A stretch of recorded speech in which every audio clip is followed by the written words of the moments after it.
Hello, fellow humans. If we only cared about increasing our material wealth, we may be on a misguided path for several reasons. The economy works on limited resources, both natural and social. We have already used more resources than the planet can provide, and being rich is a win lose game. For someone to be rich, someone else has to be poor.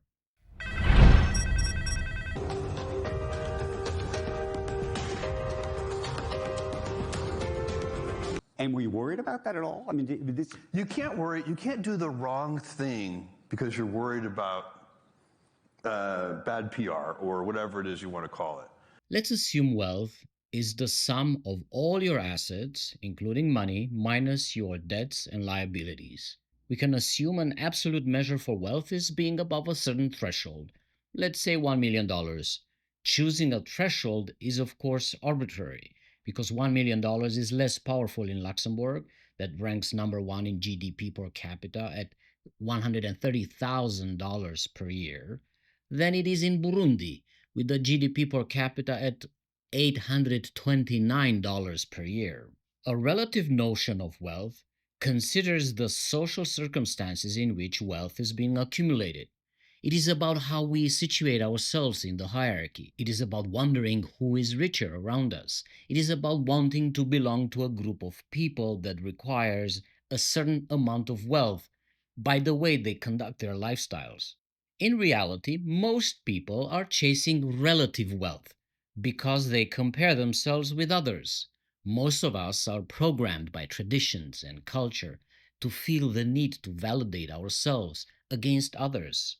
Most humans build their self esteem on their relative position in society. Chasing both absolute and relative wealth as a top priority in life is toxic because it does not contribute to the moral progress of humans. We do not feel accomplished if the target keeps moving. If we can determine what the richest line would be according to limitarianism, perhaps we should and could chase other targets once we reach that richest line. Jeff Bezos, the billionaire founder of Amazon, has reportedly taken delivery of his new 417-foot sailing yacht, Koru. It is undeniable that all wealth has an enormous environmental footprint. Richest 1% emit as much planet heating pollution as two-thirds of humanity. Billionaires emit more carbon pollution in 90 minutes than the average person does in a lifetime.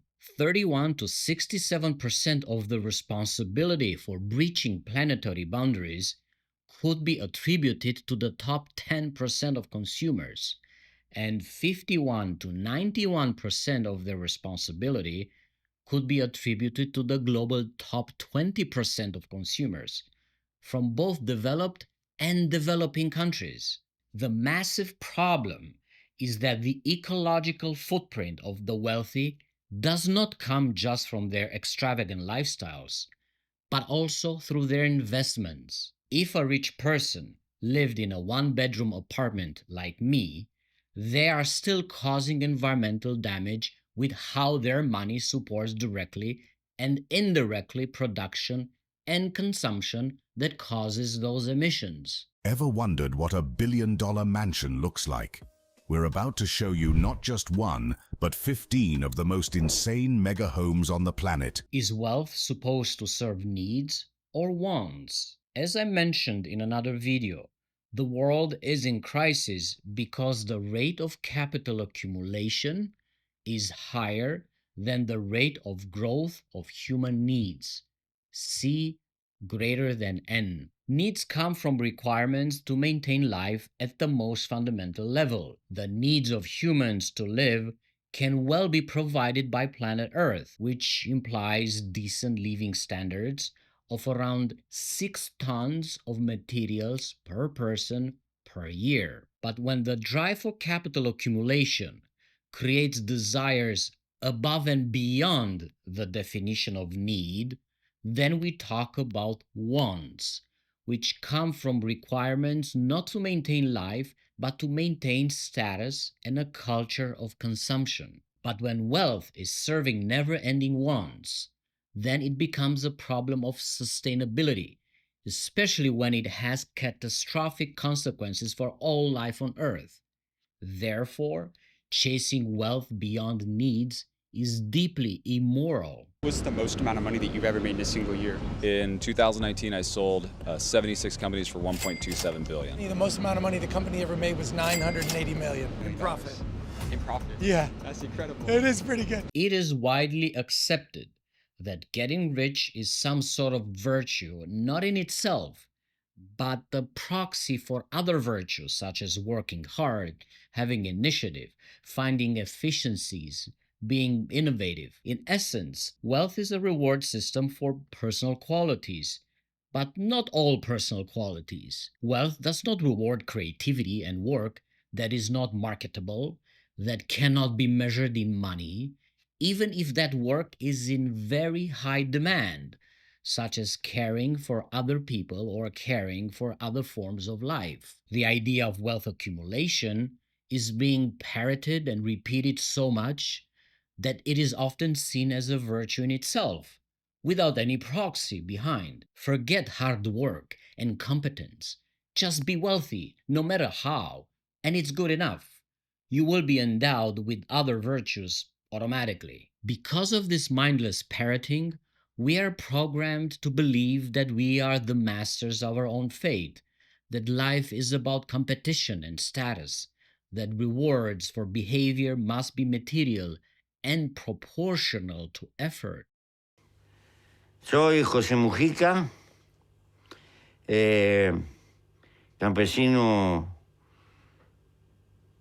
para ganarme la vida, en la primera etapa de mi vida, y después me dediqué a luchar por cambiar y mejorar la vida de mi sociedad. Y ahora estoy en una etapa de presidente. Y mañana, como cualquier hijo de vecino, seré un montón de gusano que se va. Wealth without limits is completely disconnected from needs. Since nothing is infinite in nature and society, we should consider limits on wealth at a low number that should not be more than $5 million or so, which is the amount that puts you in the top 1% today. Wealth accumulation can remain a reward system for some humans that cannot upgrade their mentality fast enough, and we can have limits at the same time. In principle, there's nothing wrong for people to be rewarded with wealth for their competence and contributions to society. Yet, we should also consider that no contribution to society is unlimited, that all humans are exposed in life to circumstances that are beyond their control, which include the privilege of being born in a certain social class, being exposed to certain influential people without any effort, having opportunities that others do not have, being born with abilities that others do not have, or just being damn lucky. What is life if not a game of randomness? Why should we reward randomness with unlimited amounts of wealth? The philosophy of limitarianism argues that above a certain threshold, wealth even becomes detrimental to its owner because it provides disproportional power of influence in society, distorts the moral compass of the owner, creates terrible inequalities and frictions in society. I will come back to limitarianism in future videos because I think it is a super good solution for many of our problems. My name is Gary Stevenson, former trader, author of The Trading Game, now People's Economist. I made millions of pounds by betting that inequality would destroy the economy and the lives of ordinary families. Let's get people together and stop accepting an economy that is worse and worse year after year. Thank you. Some rich people that have rags to riches stories, like British economist Gary Stevenson, advocate for the taxation of the super wealthy. Gary Stevenson was born in a poor family, had a difficult childhood and many deprivations. He then studied hard to get into an elite school so he can get an elite job as a trader at the multinational bank. He's also very talented at math. He wanted to erase the trauma of poverty with the accumulation of wealth beyond reasonable needs. As an insider, he saw firsthand how wealth was made and how the rich don't give a damn about the massive damage they do to society through how they make their money. Now, as a multimillionaire himself, Gary Stevenson says that the only way to fix the economy is to tax wealth, not work. That is fantastic, but it is not good enough. First of all, the mechanism that allows people to get rich, like Gary himself, must be abolished. There's no point in taxing wealth if we allow the same immoral and often criminal activity to continue. Second, the premise that hard work or talent must be rewarded with enormous wealth must also be rejected. Of course, society benefits from the work of competent individuals, but society does not benefit infinitely from that work, nor does it benefit in proportion with that competence or talent. We can even argue that beyond the limit of wealth, the rich cause more damage to society than they offer. That is what libertarianism exposes in detail. Third, taxing wealth and not work, as important as it is, may cause false hope if it does not come in a larger package of measures. People may think they can all live like a millionaire if we only took the wealth from the rich and give it to the poor. Yes, we have to do that, but at the same time, we must remember that without a lower and an upper limit on wealth, we will not be able to avoid the environmental catastrophe. So, tax wealth, not work, but with added limits both at the top and at the bottom of the wealth distribution. And finally, let's see why you are not rich and cannot be rich. O logras ser feliz con poco y liviano de equipaje, porque la felicidad está dentro tuyo, o no logras nada. Esto no es una apología de la pobreza, esto es una apología de la sobriedad. Being rich both in absolute and relative terms puts you above others. So to be rich, others must not be rich. You cannot be rich because others are rich already, and they have taken up all the available space for wealth. New wealth is being created today at the expense of breaking the limits of what Earth can provide. Those are the planetary boundaries we keep hearing about.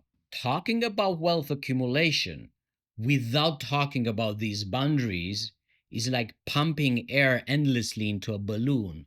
Regardless of the material it is made of, the balloon will eventually burst. We can see cracks already. If the number of millionaires and billionaires keeps going up these days, it is only because the number of poor people is also going up, but at a much higher rate. We as a society keep climbing on top of each other toward the top of the pyramid of ashes while the planet is burning around us. I have approximate answers and possible beliefs and different degrees of certainty about different things, but I'm not absolutely sure of anything. And there are many things I don't know anything about, such as whether it means anything to ask why we're here and what the question might mean. I might think about it a little bit. If I can't figure it out, then I go to something else. But I don't have to know an answer. I don't feel frightened by not knowing things, by being lost in the mysterious universe without having any purpose, which is the way it really is as far as I can tell, possibly. It doesn't frighten me. Some people like prescriptions, some people don't. Physicist Richard Feynman was famous for not wanting to read the research of other scientists, but wanting to discover the same results by himself, even if that meant spending more time. He said he found pleasure in finding things out. For those of you who are not like Richard Feynman, here are some prescriptions. Do not seek material wealth for its own sake, but rather seek material comfort within the limits of sufficiency and well-being to cover your needs, but not all your wants. The absolute minimum for total net wealth should be around $5 million. Don't go over that limit. Why $5 million? Because of this. $5 million puts you in the top 1%. Calculate your ecological footprint, and if it is too high, change your lifestyle to decrease it. Remember, the carbon footprint needs to get as close to zero as possible. Here are some calculators. Influence others to do the same and make an effort while doing it. It does not have to be with one-on-one conversations. Those almost never work. Speak up socially against the ruling elites at every chance you got with courage. Remember that without proper redistribution of wealth and without ethical limits, both at the bottom and at the top, we will remain poor forever, including our children. I would like to thank the people who support me on Patreon. They supply me with energy and keep this work going. I think the way to break the power of mainstream media and hear about real alternative economic systems is to support independent media and independent creators. Please spread the word and increase the peace. This system would properly replace capitalism. Let us call it the economy for life. Economic growth cannot remain the core objective.